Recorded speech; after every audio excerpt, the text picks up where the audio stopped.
Hello, bachcho. Let's read the question. The question says, read the extracts given below and answer the questions that follow each. Let's read the extract now. I would love just once in my life to rise from a dinner table without looking as if I have just experienced an extremely localized seismic event. Get in a car and close the door without leaving 14 inches of coat outside. Wear light colored trousers without discovering at the end of the day that I have at various times sat on chewing gum, ice cream, cough syrup, and motor oil.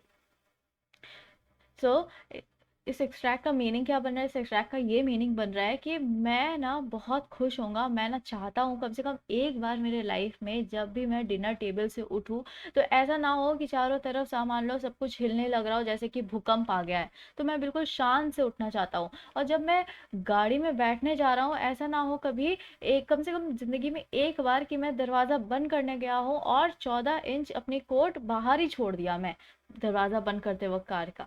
और कभी ऐसा ना हो मेरे संग, मतलब एक बार कम से कम मेरा लाइफ में ऐसा ना हो मेरे साथ कि कभी मैंने लाइट कलर क्लोथ्स पहना है और उस दिन मुझे ऐसा ना देखने को मिले कि मेरे पैंट में कुछ भी किसी चीज़ का भी दाग लग गया या फिर मैं किसी चीज़ पे ऐसे चीज़ पे बैठ गया जैसे कि च्युइंगम हो गया, आइसक्रीम हो गया, कफ सिरप हो गया या फिर मोटर ऑयल हो गया।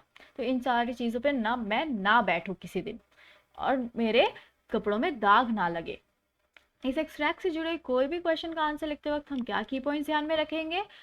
So let's know the key points now. Bryson's desire to be charming always fails. So Bryson जब भी चाहते हैं कि वो charming बने, वो बहुत अच्छा बने, वो सारी चीज़ में वो अच्छे से पेश आए, हर वक्त वो फेल हो जाते थे, है ना?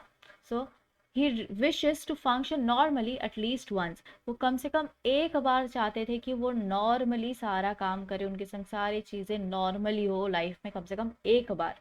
Next, he wants to eat properly, get in the car nicely, and carry off a light colored trouser without messing it up.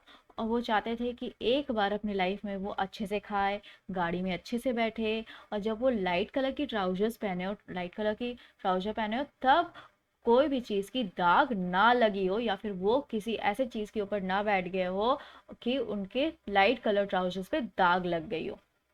सो इन की पॉइंट्स को ध्यान में रखते हुए आइए हम आगे बढ़ते हैं क्वेश्चंस की तरफ। So from this extract we have this question, who makes this wish and why? कौन ये विश मांग रहा है, कौन ये चाह रहा है और क्यों, and why?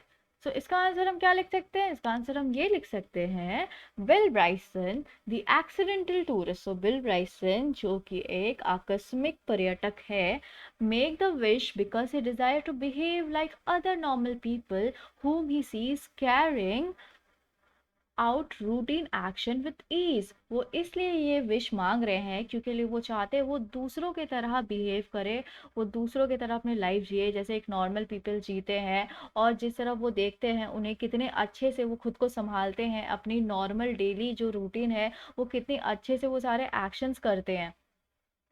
So let's frame the answer now.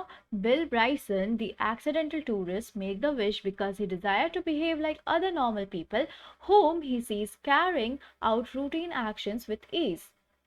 Let's move on to the next question now. So the next question asks, explain extremely localized seismic event. So हमें इसके बारे में बताना है extremely localized seismic event. इसका meaning क्या है, इस फ्रेज का मतलब क्या बन रहा है, ये जानते हैं। The phrase means a kind of earthquake. So ये जो सेस्मिक होता है ना, तो ये ना आंकड़े बताता है भूकंप की, तो इससे हम नाप सकते हैं भूकंप को। तो ये फ्रेज का मीनिंग यहाँ हो रहा है कि एक तरह का मान लो भूकंप है that effects a very small area, और जिसका प्रभाव बहुत ही कम एरिया में हो रहा है, कम एरिया में पड़ता है, कम जगह में पड़ता है। This is Bryson's way of humorously describing the mess that he left behind after eating dinner. और ये एक तरह से डिस्क्राइब करने का तरीका है, विशेषता बताने की तरीका है, वो क्या करते हैं, किस तरह से वो अपने डिनर टेबल से उठते हैं। सो एक फनी तरीके से वो बताने की कोशिश कर रहे हैं। Let's frame the answer now. The phrase means a kind of earthquake that affects a very small area. This is Bryson's way of humorously describing the mess that he left behind after eating dinner. Let's move on to the next question now. And here we have the next question. What does the writer find on his light colored trousers at the end? So यहाँ पर जो writer है वो उन्हें क्या मिलता है अपने लाइट कलर के ट्राउजर पे एट द एंड, यानी दिन के अंत में, eight the end of the day, what does this show about his character, और ये उनके चरित्र के बारे में क्या बता रहा है ये बात.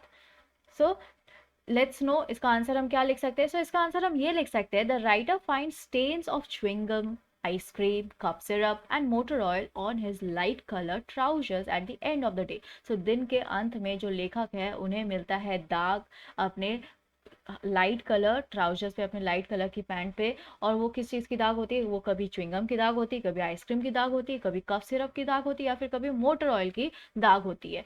This shows that he is very clumsy in his manners. और ये बताता है, ये जो चीज़ है, ये जो बात है उनके बारे में, ये बता रहा है उनके चरित्र के बारे में कि वो कितने बेअदब है अपने मैनर्स को लेकर के, एंड केयरलेस है. बिल्कुल वो केयर नहीं करते, किसी चीज़ का ध्यान नहीं रखते इन यूजिंग पब्लिक प्लेसेस, खास तौर पे जब भी वो सार्वजनिक स्थल इस्तेमाल कर रहे हैं या फिर किसी सार्वजनिक स्थल में वो मौजूद हो. Let's frame the answer now. The writer finds stains of chewing gum, ice cream, cough syrup, and motor oil on his light colored trousers at the end of the day.